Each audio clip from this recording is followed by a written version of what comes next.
The snow began falling harder as I crossed the state line, thick, white flakes swirling through my headlights like lost souls looking for a place to rest. The heater in my old Ford barely kept up, and the hum of the engine was the only sound breaking the stillness of Christmas Eve night. I'd made this drive dozens of times before, back when my wife, Martha, was alive and the world felt warmer, even in winter. Tonight, though, there was no laughter beside me, just an old thermos of coffee, a box of gifts on the passenger seat, and a stubborn ache that refused to fade. I told myself this trip would be good, a chance to reconnect with my daughter Claire, her husband Derek, and my grandson Eli. Families drift apart sometimes, but the holidays have a way of mending old cracks, or so I hoped. Before we continue, don't forget to like this video, subscribe to the channel, and turn on the bell icon, so you never miss a story like this one. The roads were slick, and the world beyond the windshield had turned into a pale blur. I eased my foot off the gas and let the truck crawl through the flurries. Martha used to say I drove too fast for my age. "You'll get there, Art," she'd laugh. "The world's not going anywhere without you." God, I missed that voice, calm, teasing, and filled with a warmth I hadn't felt since she passed 2 years ago. The GPS announced my exit. Maple Ridge Estates, 1 mile ahead. I took it slow.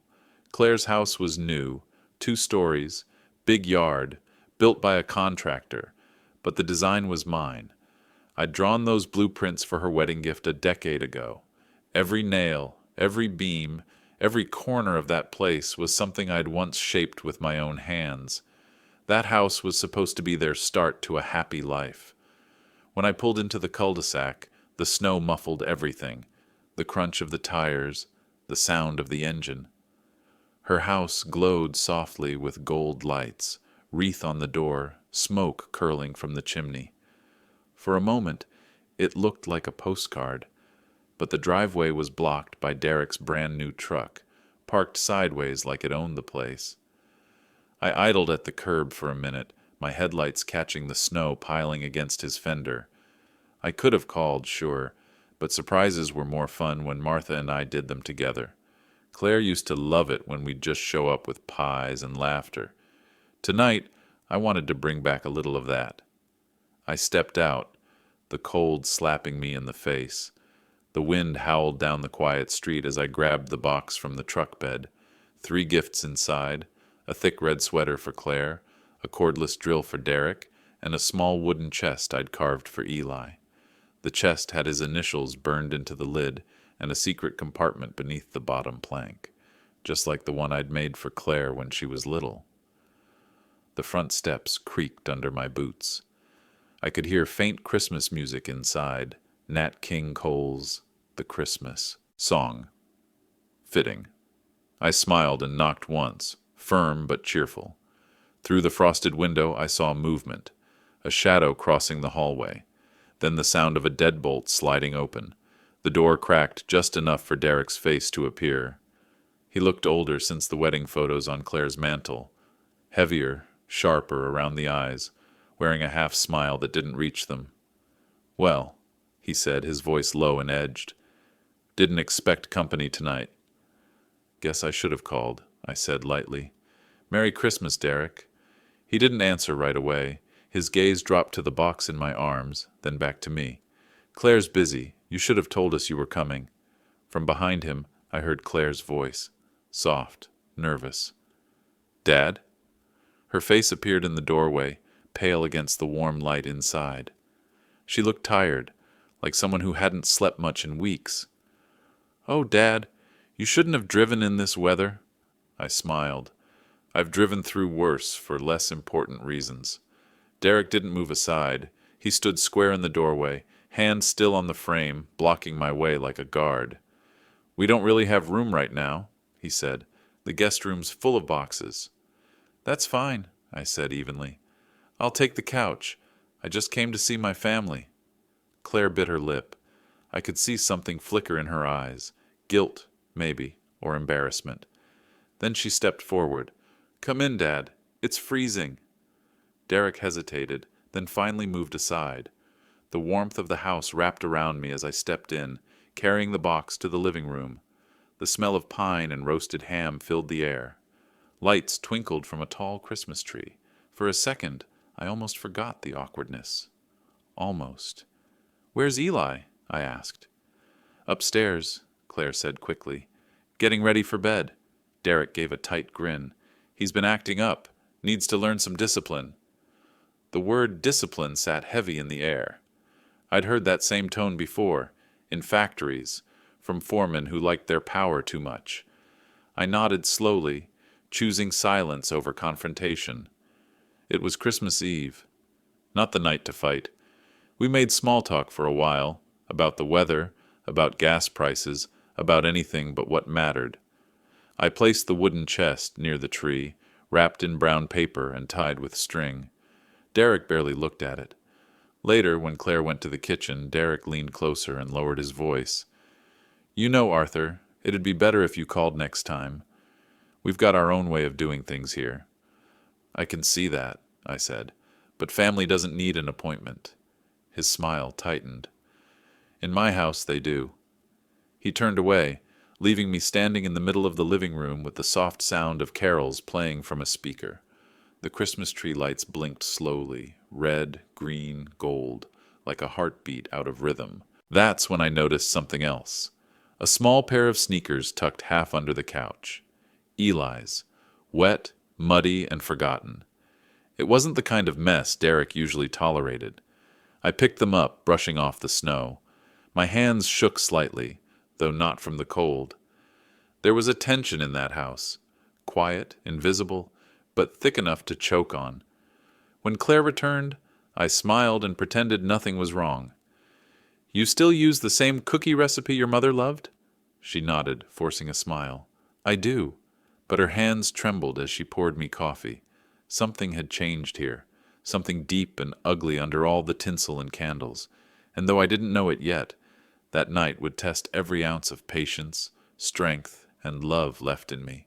It was the night I would learn what family really meant, and what a man must do when silence becomes betrayal.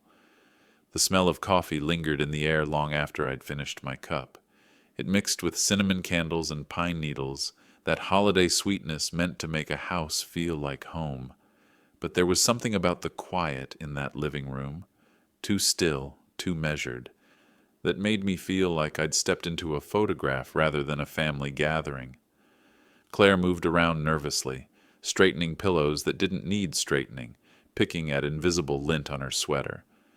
Derek sat on the couch with one leg crossed, his phone glowing in his hand.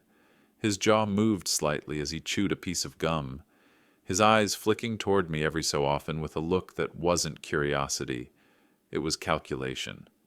"You been keeping busy, Arthur?" he asked finally, not looking up from his phone. "As much as a retired carpenter can be," I said, keeping my tone easy.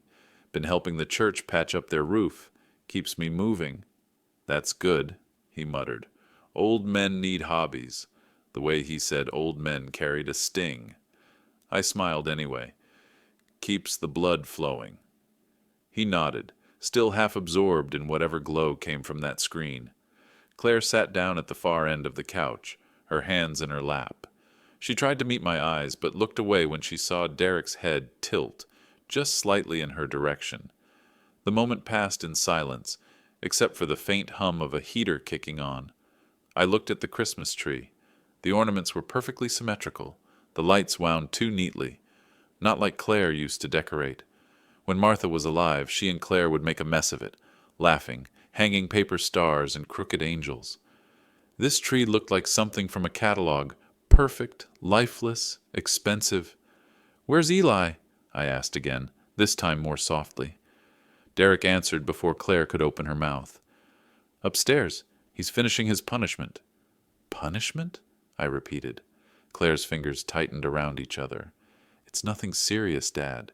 Just some misbehavior." "What kind of misbehavior? Calls for being sent away during Christmas dinner?" Derek's eyes flicked toward me, cold and steady. "You're in my house, Arthur. Let's not start questioning about how I raise my son." That word again, My. He didn't say our son. He never did. I leaned back in the chair and crossed my arms. Didn't say anything, Derek. Just sounds like a long way from the kind of Christmases we used to have. Times change, he said. Some things shouldn't.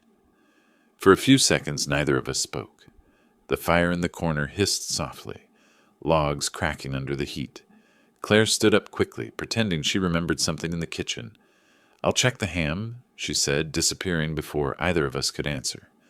The silence she left behind was heavier than the snow outside. Derek finally put down his phone and looked straight at me. I don't mean to be rude, he began, which is exactly what people say when they're about to be. But you showing up here without notice? It throws things off. We've got our routine. Routine? I said quietly. Like sending an 8-year-old to bed before dinner? He smirked. Eli needs structure. Claire spoils him, so I step in. That's what a father's supposed to do. You're not his father. That did it. The smirk vanished. His eyes hardened, and for a second I saw the real Derek, the man behind the polite smile. I'm the man who lives here, he said evenly, and if you want to stay under this roof, you'll respect that. I nodded slowly. I respect good men, Derek. Always have. His jaw flexed, but he said nothing. The fire popped again, like punctuation to a sentence neither of us finished. Claire came back a few minutes later with a tray of cookies. She smiled too brightly, her eyes darting between us. The ham's almost done, she said, her voice shaky. Dad, I saved you a plate. I took it from her, but my appetite had gone. I could feel the tension in that house like static in the air. Something was wrong, not in a way you could see, but in how the light felt colder, how laughter never quite reached anyone's eyes. When dinner ended, Derek made a show of yawning. Early day tomorrow, he said. Church at 8. Arthur, I'll grab you some blankets for the couch. I can manage, I replied. He gave a thin smile. I'm sure you can. As he left the room, I looked at Claire. Honey, are you all right? She blinked hard, then nodded. Of course, Dad. Just tired. Tired looks different on you. This looks like something else. She hesitated. Derek's been under a lot of stress with work. He gets particular. That so? Please, she whispered. Not tonight, I nodded. All right, not tonight. But the way her voice trembled told me the truth. There'd been plenty of nights like this. I stayed up long after they went upstairs. The house creaked and sighed as it settled into the cold. I sat by the fire, watching the flames flicker against the ornaments, and thought about the man in the doorway, the one who blocked me from seeing my own family. He thought he could keep me outside, quiet, small. He didn't know that I'd built this house myself. Every board, every hinge, every lock. And if he was the kind of man I was starting to suspect, those locks wouldn't keep him safe for long. Christmas morning should sound like laughter. Wrapping paper tearing, coffee brewing, someone humming carols off key. Instead, I woke to silence, the kind of silence that carries weight, the kind that makes your stomach knot before you even know why. The living room was dim, only the colored lights of the tree flickering against the walls. Claire stood near the fireplace, her robe tied tight, staring at nothing. Derek sat at the table, phone in hand again, tapping and scrolling with mechanical precision. He didn't even look up when I entered. Merry Christmas, I said softly. Claire startled. Oh, Dad. Morning. I didn't think you'd be up yet, I smiled, though my jaw felt tight. Old men rise early, remember? Coffee's on the counter, she said. The pot was half empty, burned on the bottom. I poured myself a cup anyway and sat near the tree. My gift box, the one I'd brought last night, was still there, untouched. I bent down and picked up the small chest I'd carved for Eli. Smooth walnut, hand-sanded brass hinges polished till they caught the light. Inside, I'd tucked a note under the secret compartment. For every dream you hide, may this keep it safe. Where's Eli? I asked again. Claire opened her mouth, but Derek's voice cut through from behind his phone. He's upstairs. He knows better than to come down until he's called. Christmas morning's no time for rules, I said. He looked up, one eyebrow raised. In my house. Every morning's time for rules. I set the chest on the table between us. Well, I brought him this. Thought he might like something made with love, not just ordered online. Derek's expression didn't change. He reached over, flicked the lid open, looked inside, then let it fall shut. The sound echoed louder than it should have. You made this? I did. Same kind of wood I used for Claire's toy chest when she was his age. He leaned back, smirking. Cute. But you know what happens to old junk like this? It clutters up the place. Claire winced. Derek. He lifted his hand, silencing her. I told you, Claire, we're not turning this house into a museum for your dad's projects. My coffee went cold in my hand. You're welcome to clutter my daughter's life with a few kind words, son. His smirk faded. You always this sensitive, old man? I set the mug down slowly, steady. Only when someone mistakes kindness for weakness. The air turned, sharp. Claire stepped between us again, like she always did when men's voices got too loud.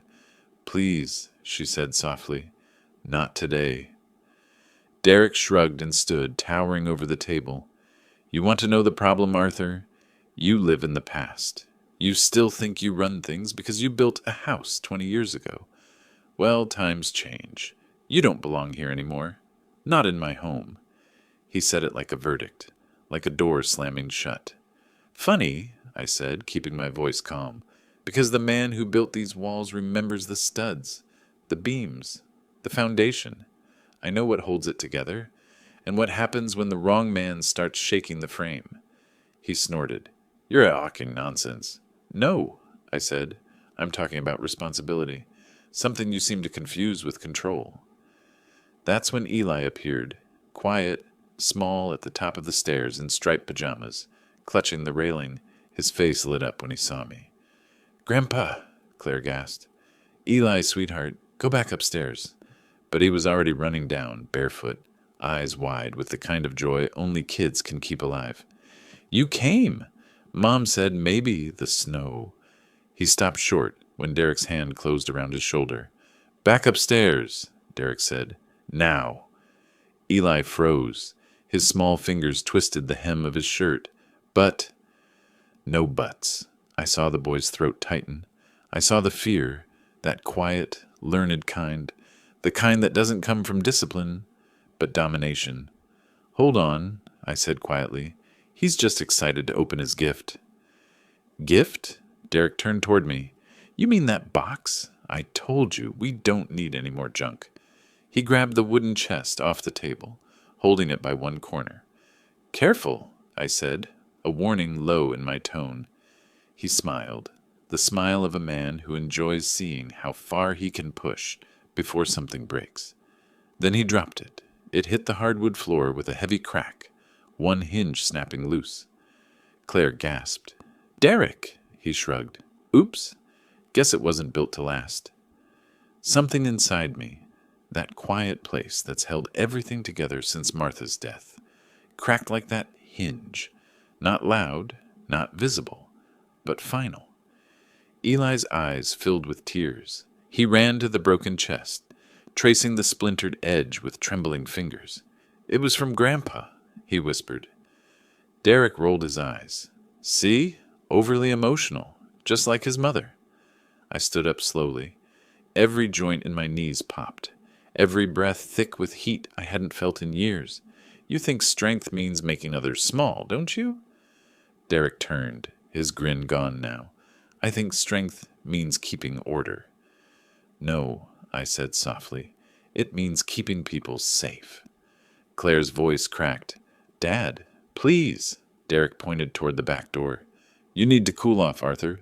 Go get some air. He was already moving. Toward it, opening it wide. The cold poured in, biting and brutal. I'm fine where I am, I said. Then I'll make sure you're not. Before I could step back, he shoved the door wider and gestured outward. Step outside. Get some space before you say something you'll regret. Don't... Claire's voice broke, but Derek ignored her. Go on, old man, he said. Take your fresh air. And before I could answer, before I could stop him, he pushed, not hard, but enough. Enough to make the cold slam into me as the door shut behind. The lock clicked. Inside, the muffled sound of laughter returned, Derek's voice blending with the hiss of the heater and the hum of Christmas lights. Outside, snow stung my face like shards of glass. I looked back through the frosted window, saw my grandson kneeling beside the broken chest, his small hand pressed to the wood like he was trying to fix it with love. He didn't know that his grandfather was about to fix something else entirely, and when I was done, no man would ever call me old again with a smirk on his lips. The cold hit me first, sharp, immediate, and alive. It clawed through my jacket like it had been waiting for me. My breath turned to vapor that hung in the air and disappeared into the dark. The back porch light flickered, throwing my shadow across the snow-covered yard. Somewhere inside, muffled laughter rose above the sound of the wind. I stood there for a long moment, listening. The house I'd built 30 years ago, the home meant to shelter my daughter and her children, now glowed warm and golden while I stood in the dark like an unwanted memory. It wasn't the first time I'd been left outside a door that should have opened for me, but it would be the last. Snow creaked under my boots as I took a few steps away from the door, flexing my fingers to keep them from freezing. I glanced toward the shed near the edge of the yard, a small wooden structure I'd built when Claire was little. Back then, it smelled of sawdust and oil, a place where dreams were built one plank at a time. Now, it stood like a ghost of what I used to be. I tried the handle. It opened with a groan, hinges stiff from years of neglect. Inside, it was pitch black, the air thick with dust and the scent of old pine. I found a hanging bulb and pulled the chain. Dim light filled the space, enough to see the ghosts of my past. There they were, my old tools still on the pegboard, my hammer, my planer, the handsaw with Martha's initials etched into the handle. Even the old radio, half buried under a tarp. The same one that used to play Johnny Cash while I built doll houses and shelves for Claire. The irony wasn't lost on me. The man who built this home, this shed, every beam in that place, now standing in his own creation like a prisoner in his cell. I pulled an old blanket from a crate and shook the dust off. It barely helped. The wind found every crack, whispering through the boards like an accusation. My hands ached, the cold biting into the joints. I sat on an overturned bucket and looked toward the window. From here, I could see the glow of the living room. Through the glass, shapes moved. Claire setting dishes. Derek pacing, gesturing as he talked. Then, smaller, Eli, sitting near the fireplace, his little back straight as a board. He looked toward the window once like he knew exactly where I was. My chest tightened. I tapped the glass gently. A single knock. He looked up, startled, then darted toward the back door. For a second I thought he might open it, but he didn't. The door cracked just an inch. Eli's voice, small but urgent, slipped through the cold. "Grandpa?" "I'm here, buddy," I whispered. "It's okay." He shivered. "Dad said you need to stay out there." "I know. It's just for a little while." His eyes filled with tears that caught the porch light. "I tried to tell him it's Christmas." I smiled, though my face felt stiff. "You did good. You got a kind heart.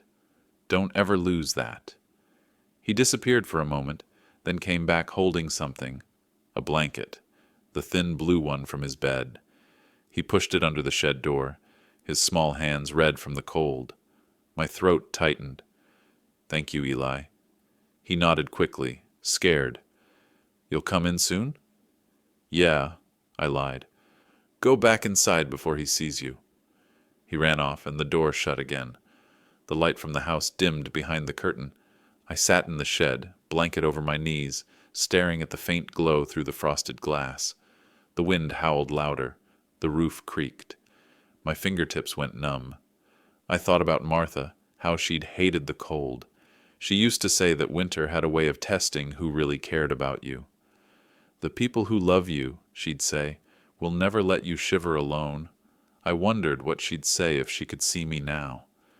Probably something simple, something steady. Don't get angry. Get even. I smiled faintly at the thought. Not revenge, exactly. Justice. The kind a man earns by standing up when nobody else will. I glanced around the shed again. My tools hung like old soldiers waiting for orders. A crowbar leaned in the corner. A coil of rope. A rusted toolbox full of screws, nails, and a few memories I'd rather not touch. The builder in me started counting. Every board, every lock, every hinge on that house. I'd installed them. I knew which ones creaked, which ones didn't. I knew how to open every door Derek thought he controlled. My body might have been shaking, but my mind was steady. I pulled the old radio from under the tarp, twisted the dial, and laughed quietly when static gave way to music. The same song that played the day I finished building this shed. Ring of Fire.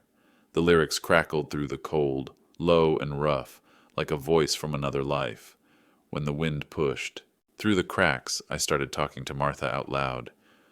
You were right, I said softly. The strong ones don't raise their voice. They raise their hands and fix what's broken.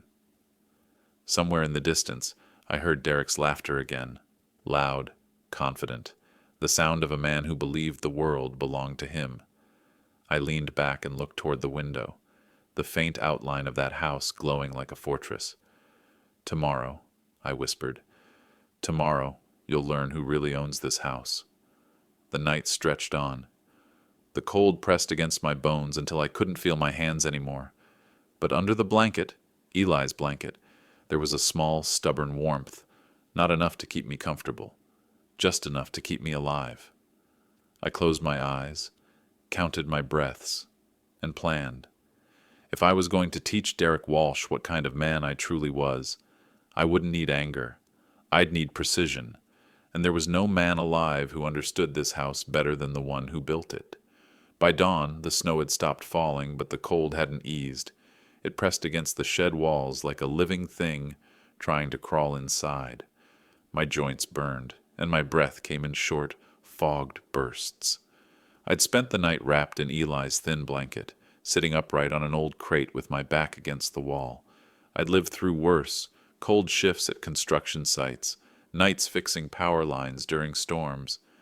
But this was different. This wasn't just cold in the body. This was cold in the soul. Through the frost-clouded window, the first gray light of morning slid across the yard. The house stood quiet now, all its brightness gone, the curtains drawn tight. I could picture them inside, Derek snoring off his drink, Claire pretending to sleep, Eli curled up in a bed too small for his dreams. My fingers were too numb to lace properly when I tried to tie my boot. I stopped, flexed them, and waited for the sting to pass. When it did, I reached for the crowbar I'd found the night before. Cold steel, sturdy, familiar. It was the same one I'd used years ago when I built that very shed. I turned it in my hands like an old friend returned. The sky lightened to dull silver. Birds began to stir somewhere in the trees. That's when I saw it, a flicker in the upstairs window. Eli. He was pressed against the glass, hair messy, eyes wide, his little hand splayed on the pane. When he spotted me, his face lit up. He tapped once, then quickly looked over his shoulder, afraid someone might see. I stood slowly and waved back, my hand shaking less from the cold and more from something else, that quiet, stubborn warmth that only a grandchild can give you. He disappeared for a moment, then reappeared wearing his coat. I could see his mouth move, counting something, probably waiting for his father to leave the kitchen. After a long minute, the back door opened just enough for him to slip out, barefoot in the snow, carrying something wrapped in a towel. "Eli!" I hissed, meeting him halfway. "You shouldn't be out here, son." He grinned despite the cold. "Brought you breakfast." Inside the towel was a piece of toast, half burned, and an apple. I crouched down, lowering myself to his height. "You're something else, you know that?" He shrugged, embarrassed, his breath puffing small clouds in the air. "Mom didn't see me, She's cleaning. Dad's mad 'cause you left your coffee mug on the table. I smiled at that. He's mad about everything. You didn't have to sneak out here. Yes, I did, he whispered fiercely. You're my grandpa. Something inside me broke a little then. Not from sadness, but pride. That kind of love is stronger than fear, stronger than winter. Eli, I said quietly, I need you to listen carefully, okay? He nodded. I'm going to come back inside soon, but I need you to keep this between us for now, understand? Yeah. And if your dad says anything mean about me, or your mom gets scared, you just remember what your grandma Martha used to say. His eyes lit up. The stories Mom tells? About the workshop? That's right. You remember her saying, the house only stands strong when the foundation is good. You know what that means? He thought hard, his brow furrowing. That the people holding it up have to be strong? Exactly. I ruffled his hair. And you're part of that foundation now. He smiled, small but real. I could hear movement inside. A man's heavy steps. I straightened up. Go before he sees you. Eli hesitated. Will you be okay? I nodded. Always am. He ran back, his footprints small and sharp in the snow, vanishing into the porch's shadow. The door shut softly. The yard fell silent again. I went back into the shed and leaned against the wall, closing my eyes. For the first time in years, I felt something close to purpose. I wasn't just a visitor or a burden anymore. I was a man with a reason. Martha used to say every problem could be fixed if you knew where the cracks were.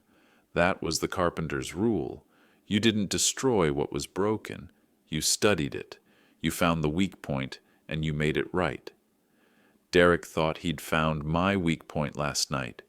He thought it was age, pride, cold bones. He was wrong. My weakness was gone with the warmth. What remained was focus. I took a slow walk around the shed, counting every tool, every board. The roof needed sealing. The latch was rusted, but everything else still held strong, especially the foundation. I smiled at that. When I returned to the window, I saw Claire in the kitchen now, her face pale under the overhead light. She was washing dishes, staring out, but not really seeing. I could read the fatigue in her movements. Small, mechanical, practiced. She looked like someone who'd been living underwater, surviving on short breaths. Behind her, Derek walked in, tying his tie, his gestures sharp, impatient. He said something I couldn't hear, but I saw her shoulders flinch.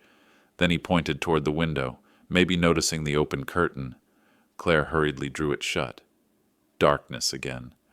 The world outside the shed dimmed. The temperature dropped again as the morning dragged into noon. The hunger didn't bother me as much as the stillness, that waiting silence before something gives way. It was around 2 in the afternoon when I heard the door lock rattle. A moment later the door cracked open and Claire stepped in, her breath visible, eyes rimmed red.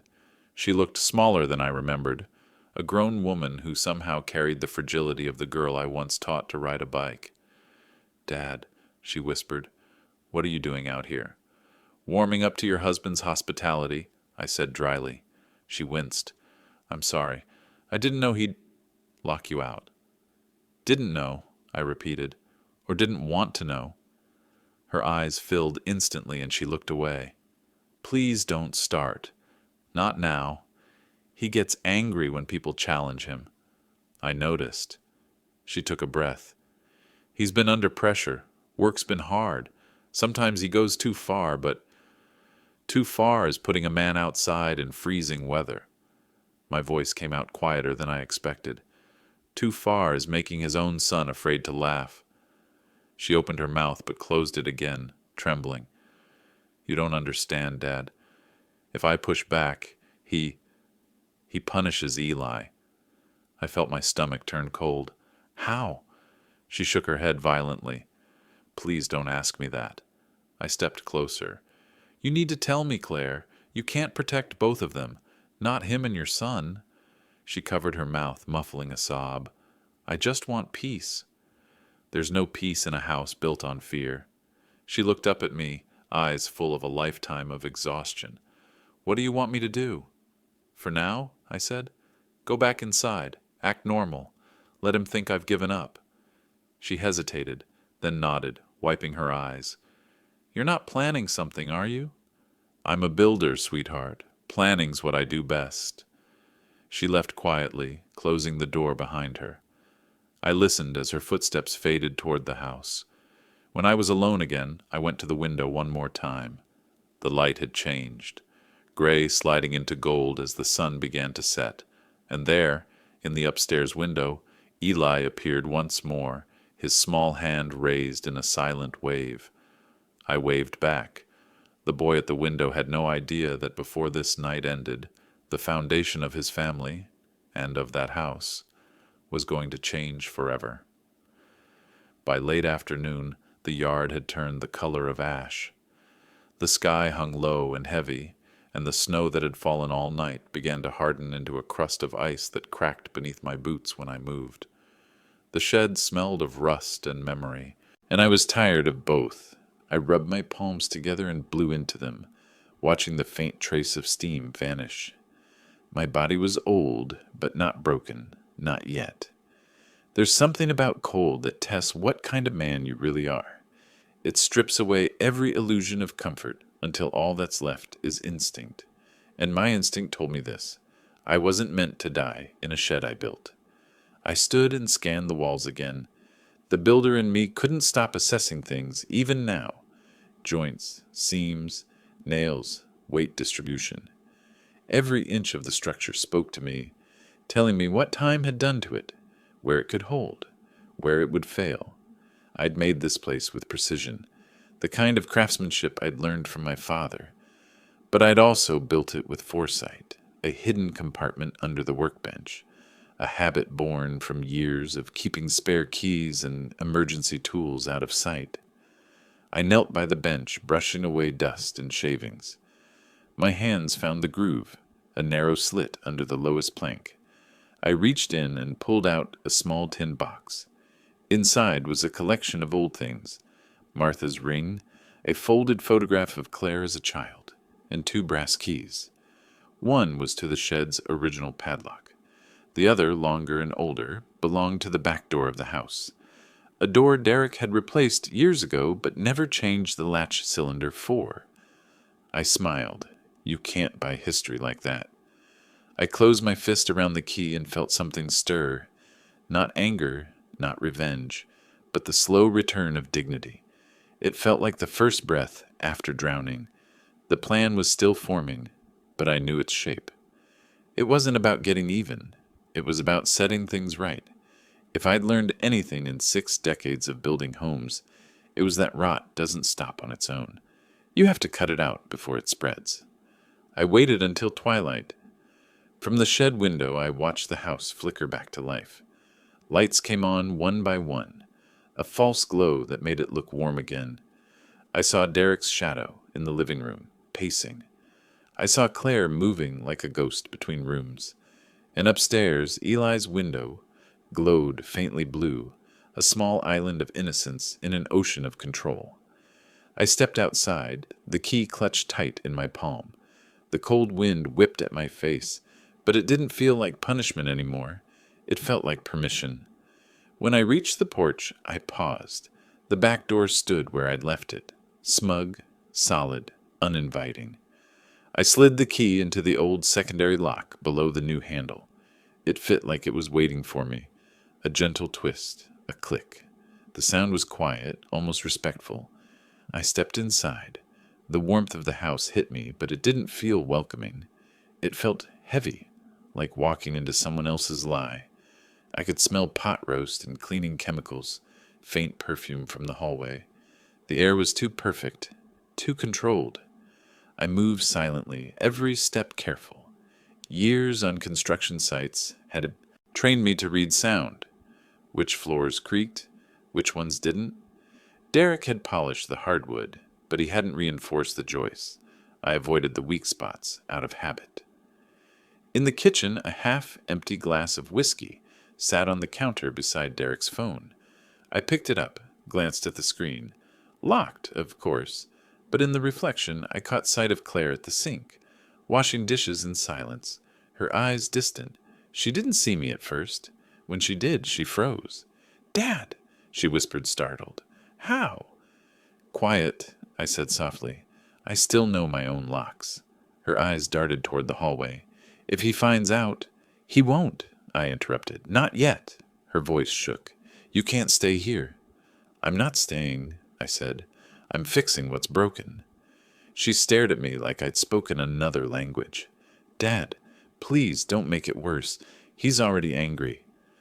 I stepped closer, lowering my voice. "Angry men don't scare me, Claire. I worked for men like him my whole life. The kind who confuse shouting with strength." Her lips trembled. "He's not just shouting anymore."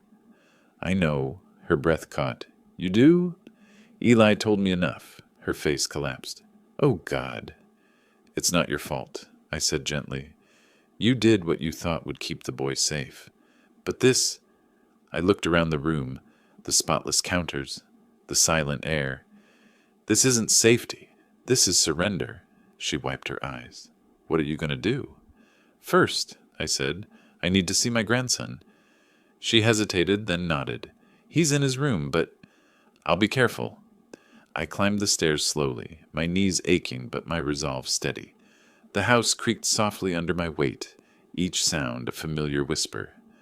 When I reached the landing, I saw Eli's door cracked open, just enough to see the glow of a nightlight. I pushed it open.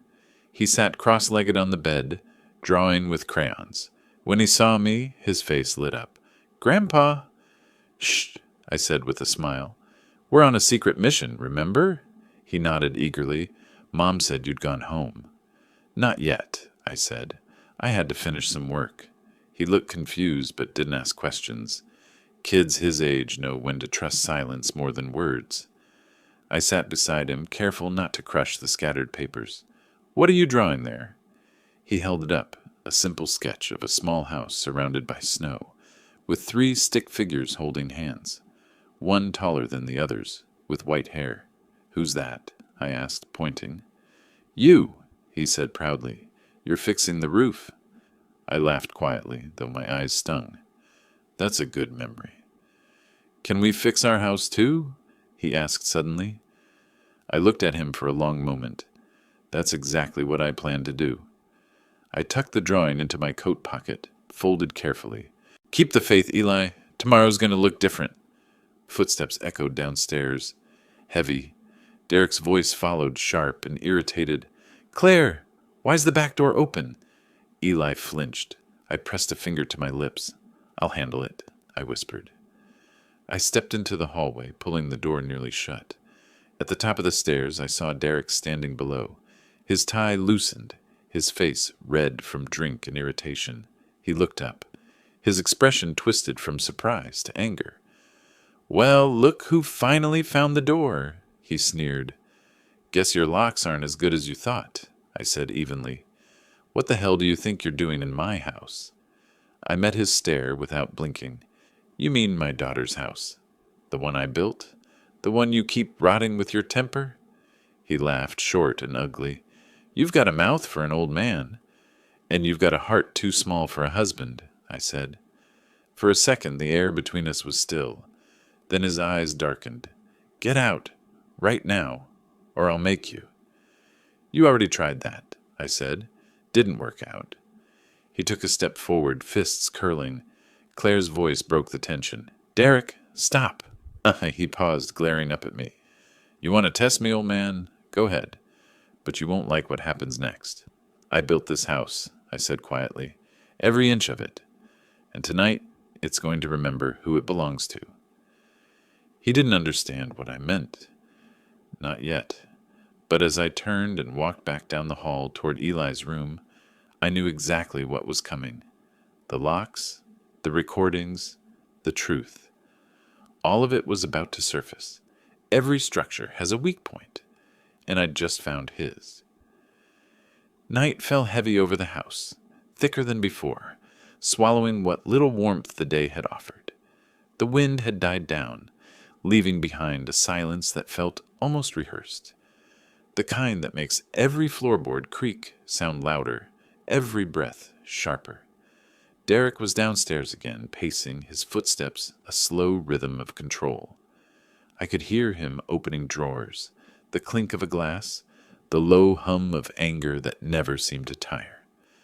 Claire was in the kitchen, voice low, measured, pleading for calm. From where I stood at the top of the stairs, I could see both of them, the perfect picture of a man pretending to be good and a woman pretending to believe it.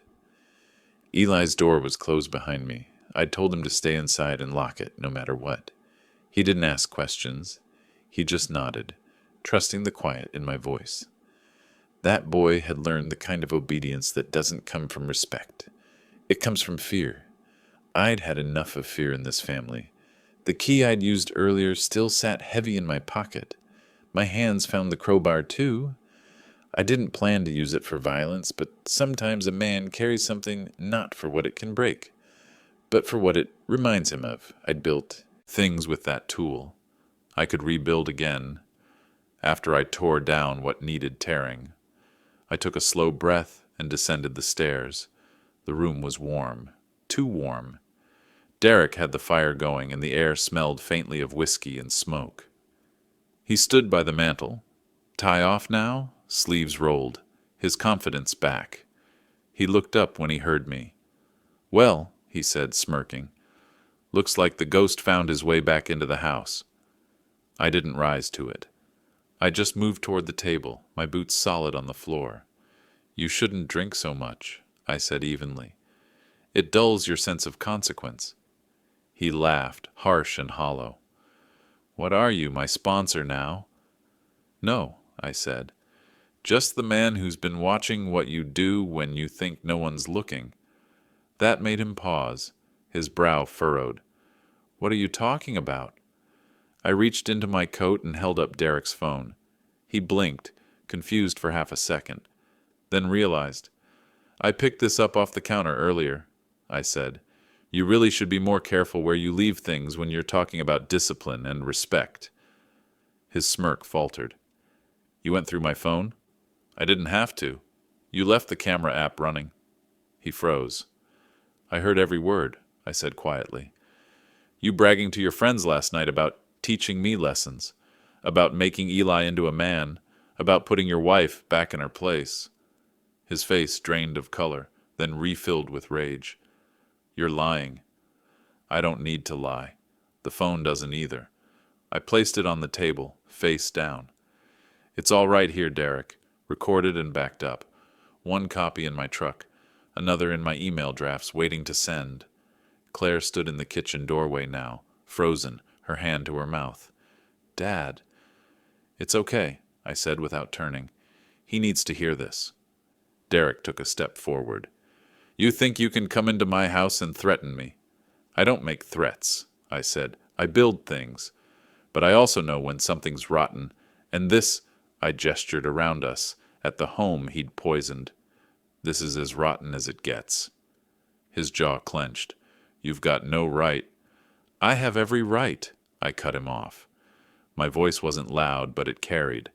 "I built this house, with my hands, for my daughter, for her family. You married into it, and you've been tearing it down ever since." He sneered. "You think you're some kind of hero, old man? You're just a washed-up carpenter living off pity." I stepped closer, close enough to smell the alcohol on his breath. "You're right about one thing. I'm old. But the thing about old men, Derek, is that we've already survived everything you're still afraid of." He shoved me, hard. My back hit the edge of the table, rattling the dishes. Claire gasped. "Stop it!" she cried. But I didn't move, didn't react. I just straightened up slowly, meeting his eyes. "You're done hurting them," I said. "Who's going to stop me? You?" I smiled, small, calm, final. "No, you are."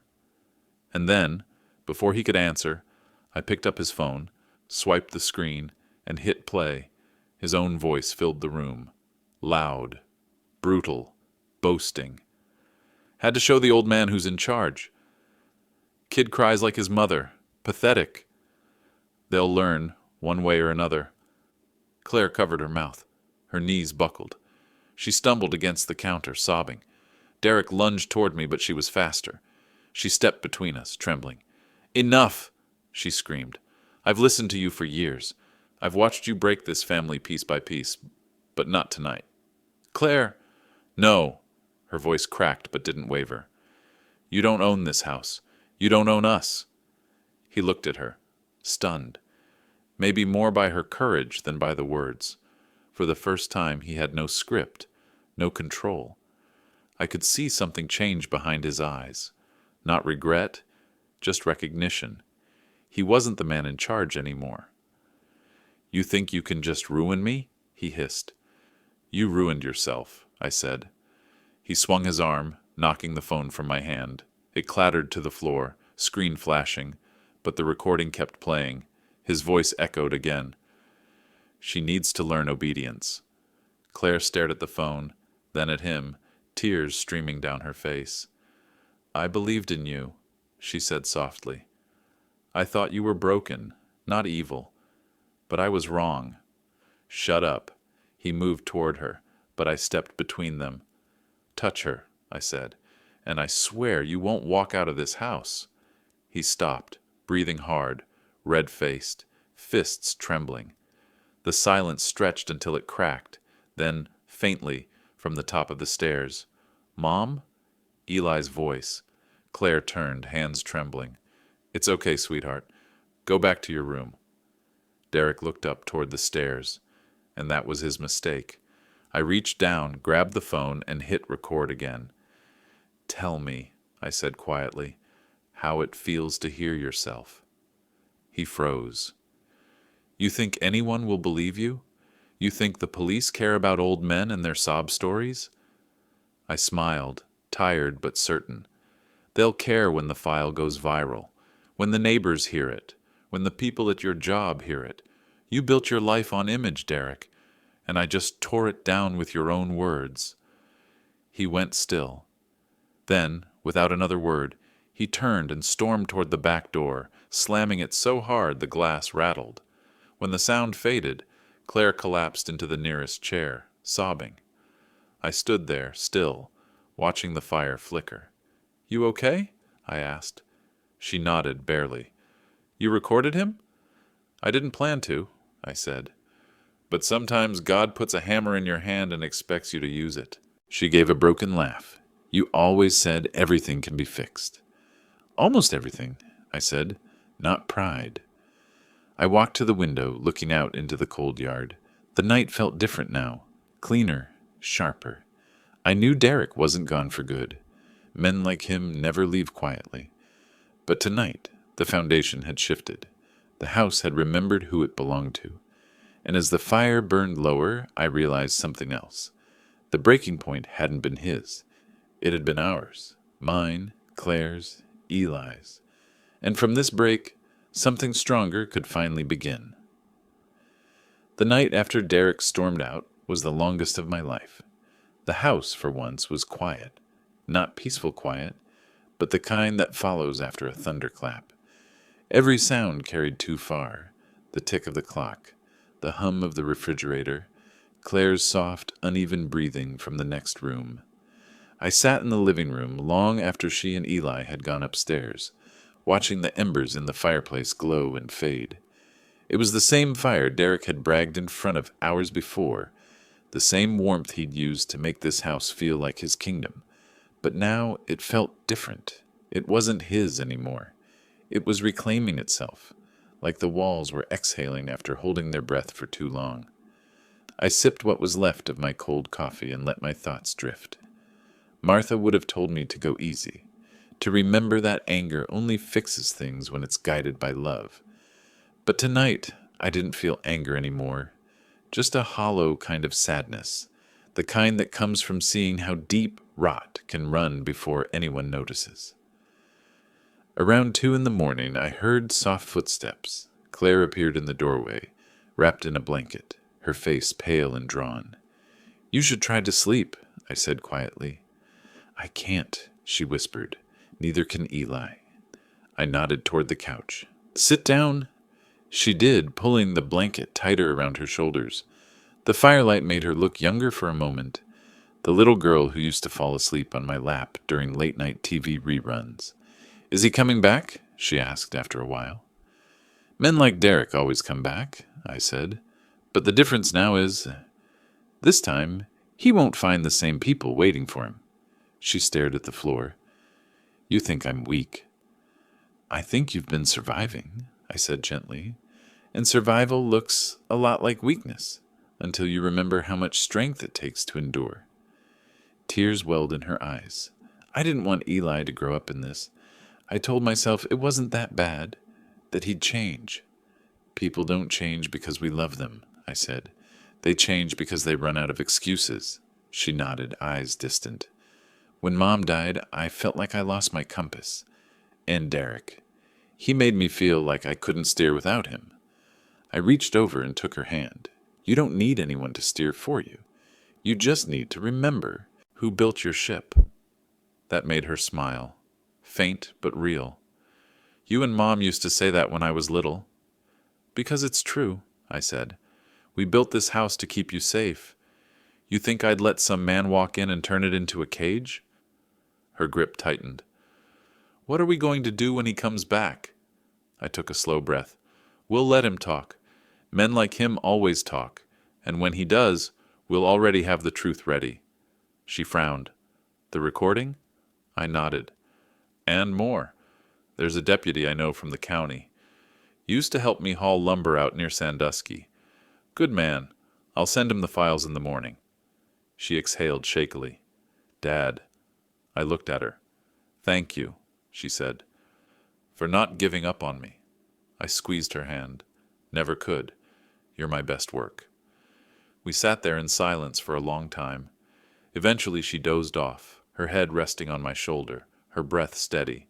For the first time in years, she looked peaceful. When dawn came, the light broke through the windows like a promise. The snow outside had turned to ice, but the air inside felt warmer. I got up quietly, covered her with the blanket, and went to check on Eli. He was still asleep, clutching the drawing he'd made of the three of us, the one with the little house and me fixing the roof. I smiled, touched his hair, and stepped out into the hallway. The house creaked under my feet, old wood adjusting to the morning cold. I walked past the family photos on the wall, some from happier years, some recent, where Claire's smile never quite reached her eyes. One in particular stopped me. Derek standing behind her, his hand on her shoulder, his grip too tight. I took it off the wall and set it face down on the table. Outside, the crunch of tires on snow broke the quiet. My chest tightened. I moved to the window. Derek's truck. He parked at the curb instead of the driveway this time, engine idling. I could see him through the windshield, jaw tight, eyes dark. He sat there for a long minute, then killed the engine and stepped out. Claire stirred on the couch, blinking awake. "Dad?" "He's back," I said. Fear flashed across her face. "Eli, he's fine," I said quickly. "Keep him upstairs. Don't come out until I say so." She nodded, voice trembling. "Please be careful." I opened the front door before Derek could knock. The cold hit us both, sharp and unwelcoming. "Morning," I said. He didn't answer.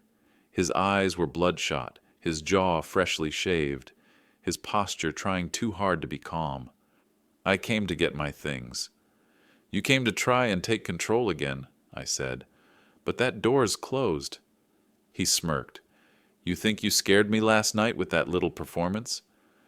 "I think you scared yourself when you realized people finally saw who you really are." His smirk faltered. "Where's Claire?" "Safe." He stepped forward, trying to look past me. "You can't keep her from me. I'm her husband." "You were," I said evenly, "until you started treating her like property." He glared, then noticed the phone in my hand. "What's that?" "Insurance," I said. "You left your fingerprints all over this house, and on that recording. I sent copies of everything to someone who knows what to do with it." He laughed, but it was nervous now. "You're bluffing. Try me." For the first time, I saw real doubt flicker across his face.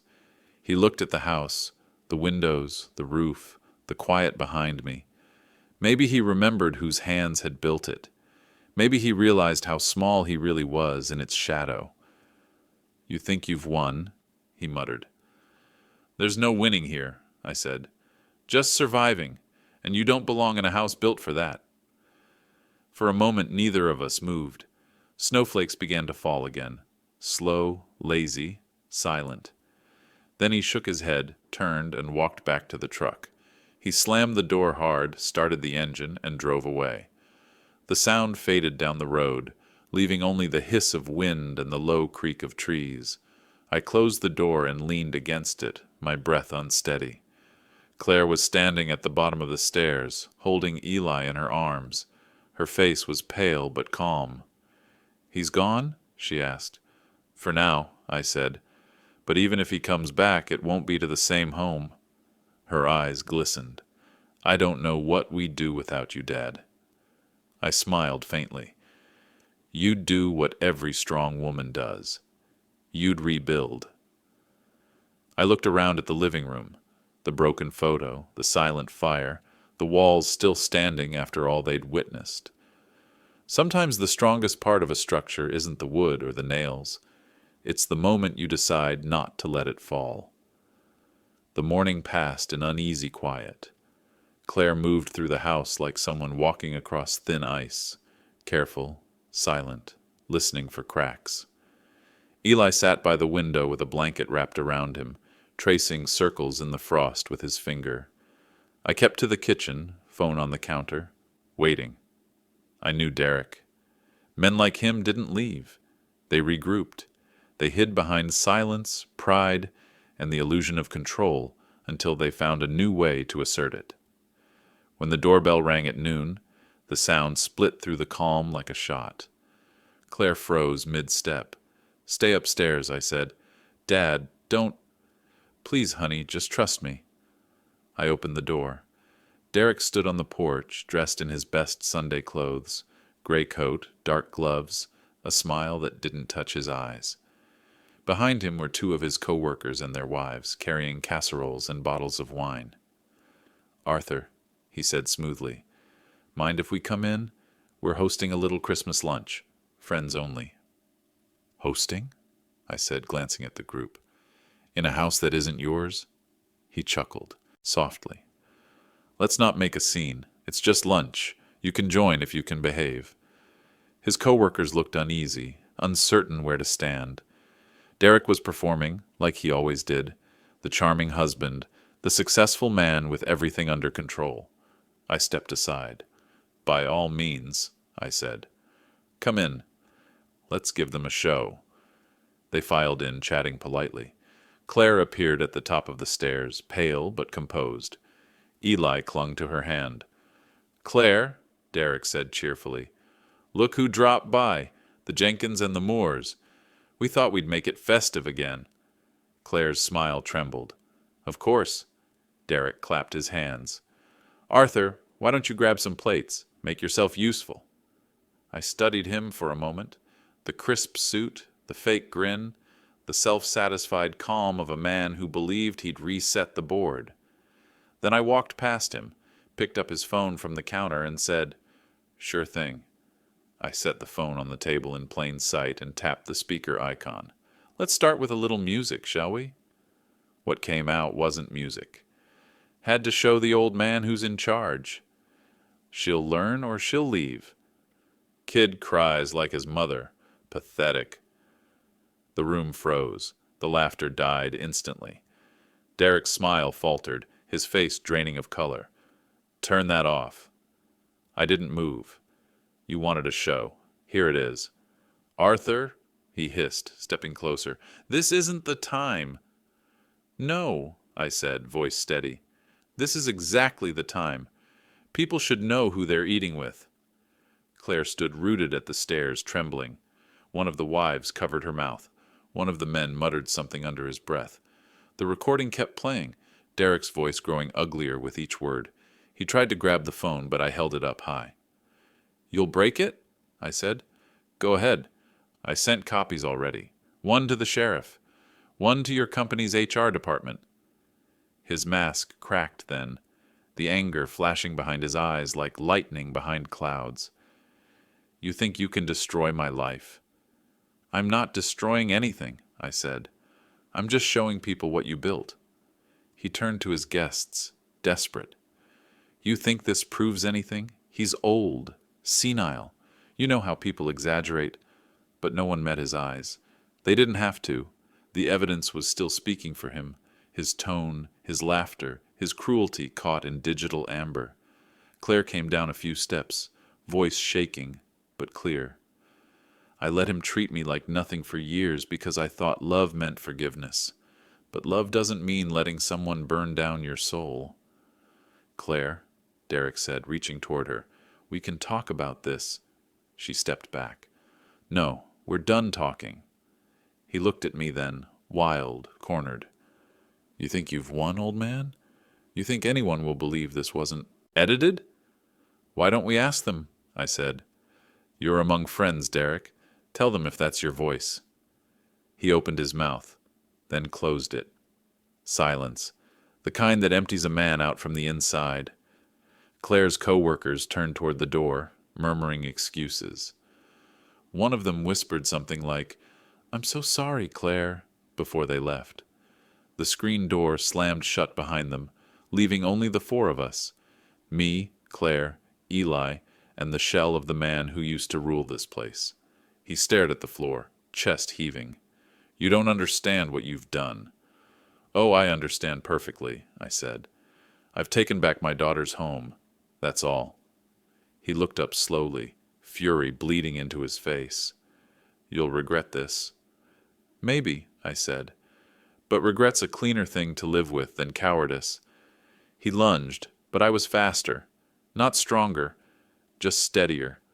I caught his wrist mid-swing and held it. My hand trembled, not from fear, but from restraint. Enough, I said quietly. Don't forget, I know where the foundation cracks are in this house. You make one wrong move, and it'll come down faster than your pride. For a moment, I saw confusion flicker in his eyes. Then he tore his arm away, snatched his coat, and stormed out the door, slamming it behind him. When the sound faded, Claire sank into a chair, shaking. I placed the phone on the table, the recording finally silent.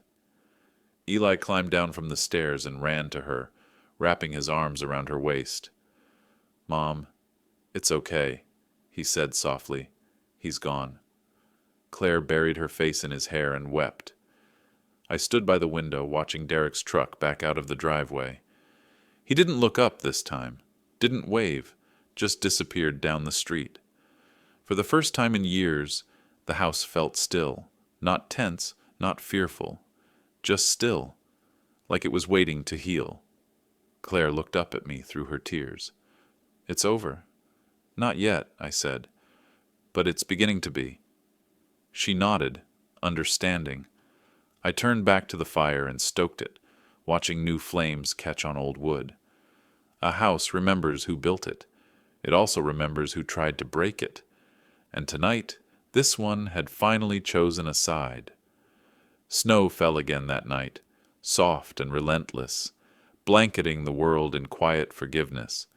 But inside the house, the air felt heavy, the kind of stillness that comes after truth finally rips its way through a family. Claire had put Eli to bed hours ago.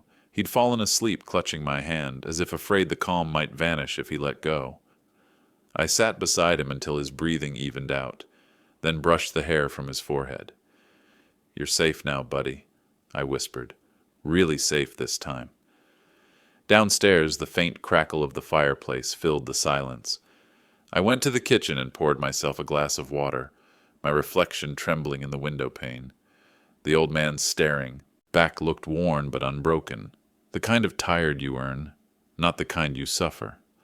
Outside, the snow glowed under the streetlight. Derek's tire tracks were gone, but his shadow still lingered in every corner of that house. Abusers leave stains the eye can't see. You have to live there long enough to feel them.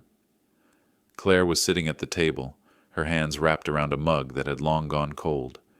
She looked up as I entered. "I can't stop shaking," she said softly. "I thought I'd feel free, but all I feel is hollow." "That's what freedom feels like at first," I said. "When the walls fall down, the silence feels too big. You'll grow into it." She nodded faintly. "Do you think he'll come back?" "He might," I said honestly. "But this time he won't find what he left." Her eyes glistened. "I'm scared." "So was I, the night your mother told me she was pregnant," I said, smiling gently. "Fear just means you care about what happens next." Before she could answer, headlights cut across the window. We both froze. The truck. It rolled to a stop at the curb, engine rumbling. Then the door slammed, heavy boots on snow. Claire stood, panic flickering in her eyes.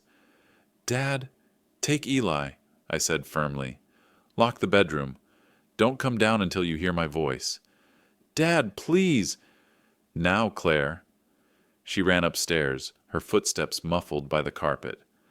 I turned off the lamp and moved toward the entryway, my pulse steady.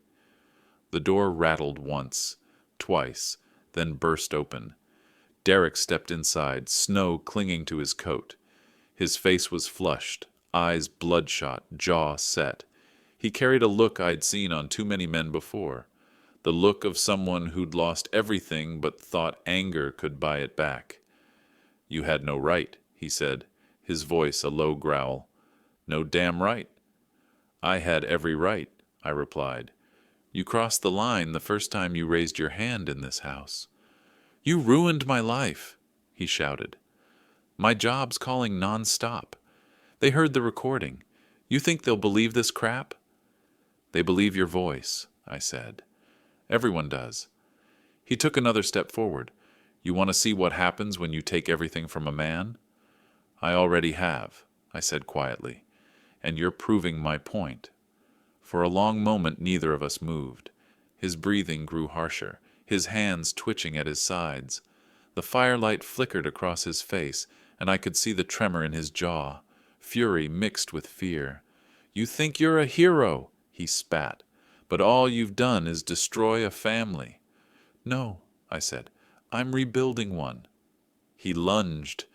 Instinct took over. Not anger, not rage, just reflex. I stepped aside and his shoulders slammed into the edge of the table.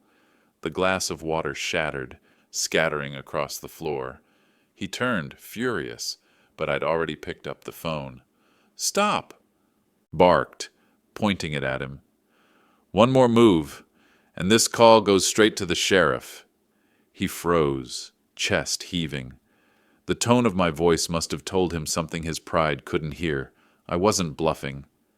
Outside, the faint sound of tires crunching echoed again. Headlights flashed through the blinds, this time red and blue. Derek's face twisted. "You called the cops?" "I didn't have to," I said. "They called me." He looked confused, then realized. "Claire." I nodded once. "She called before you even got here." The knock came hard. "County Sheriff's Office." I stepped aside and opened the door. 2 officers entered. One I recognized, Deputy Mason, an old friend from my construction days. His eyes swept the scene. The broken glass, the trembling man, the steady old one holding the phone. "Mr. Walsh?" Mason said calmly. "We need you to come with us." Derek's voice cracked. "This is a mistake." "No," Mason said quietly. "It's a long time coming." He didn't fight as they cuffed him. He just stared at me, hatred glowing faintly behind exhaustion. "You think this ends here?" I stepped closer. "It ends the second you stop pretending you're a man." He tried to say something, but Mason guided him toward the door. The cold swallowed his words as they led him to the cruiser. When the red and blue lights faded down the street, the silence that followed felt different. Lighter, deeper, earned. Claire came down the stairs slowly, Eli in her arms. "It's over," she whispered. I nodded. "Yeah, it is." She collapsed into my arms, sobbing. The kind of cry that's part grief, part relief. the kind that shakes the soul free of its rust. I held her tight, staring out at the snowfall. Eli looked up at me, his small voice breaking the quiet. "Grandpa?" "Yes, buddy? Are we going to be okay now?" I smiled, tears stinging my eyes. "We already are." The fire popped softly behind us. Outside, the snow kept falling, covering the old tire tracks, erasing the marks of the man who thought he could own a home he never built. And as I watched the night swallow his shadow, I whispered to Martha, wherever she was, that the foundation was safe again. This house would stand. Morning came soft and gray, the kind of light that feels like an apology after a long storm.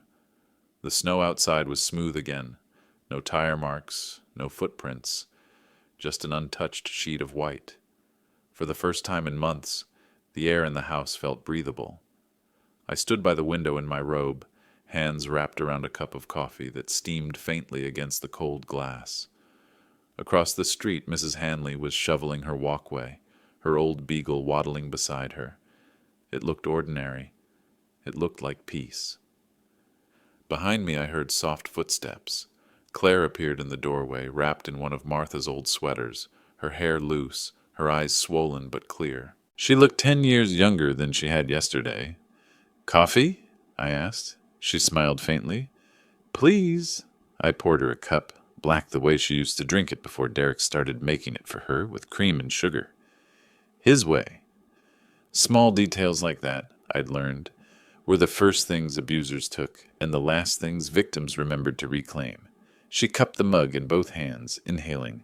"It smells like home again," she said softly. "Home's not in the walls," I said. "It's in the people who refuse to leave it." We sat together at the table, the same one where so many arguments had echoed. Now it was quiet enough to hear the ticking clock in the hall. "What happens now?" she asked. I thought about that. "Now you build, piece by piece. Slowly. You'll think about him less every day, and one morning you'll realize you went a whole hour without remembering his voice." She nodded, staring into her cup. "The deputy called last night after they took him. He said Derek's staying in county lockup until the hearing. They found the emails too, the ones where he threatened me." I met her eyes. Good. Truth belongs in daylight. A pause stretched between us. Not uncomfortable, just full. "I used to think I couldn't do anything without him," she said. "Even breathing felt like something I needed permission for." "And now?" I asked. She smiled. Small, tired, genuine. "Now I just feel quiet." "That's the sound of strength," I said. "It doesn't shout. It just stays." Eli's footsteps padded down the stairs. He was wearing the flannel pajamas Martha had bought him last Christmas. A size too big now. He looked brighter, lighter, like a boy who'd finally been given back his morning. "Grandpa," he said, rubbing his eyes, "did the police take the bad guy?" I crouched to his level. "They did, buddy, and he's not coming back." He nodded solemnly. "Good." He was loud.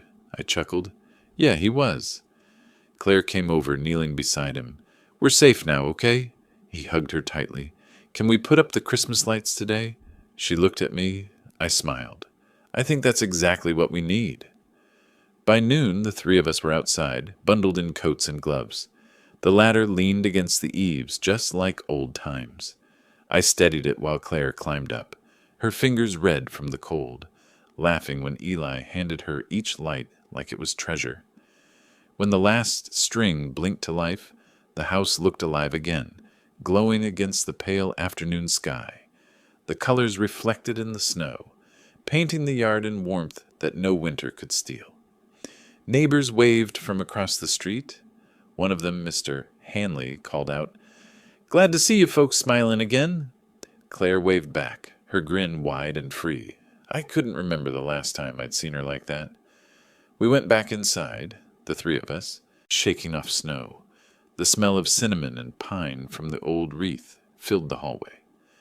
I looked around the living room, the fire crackling, Eli humming softly as he arranged ornaments, Claire setting the table for lunch. This was what I'd built this house for. Not perfection, not appearances, just moments like this.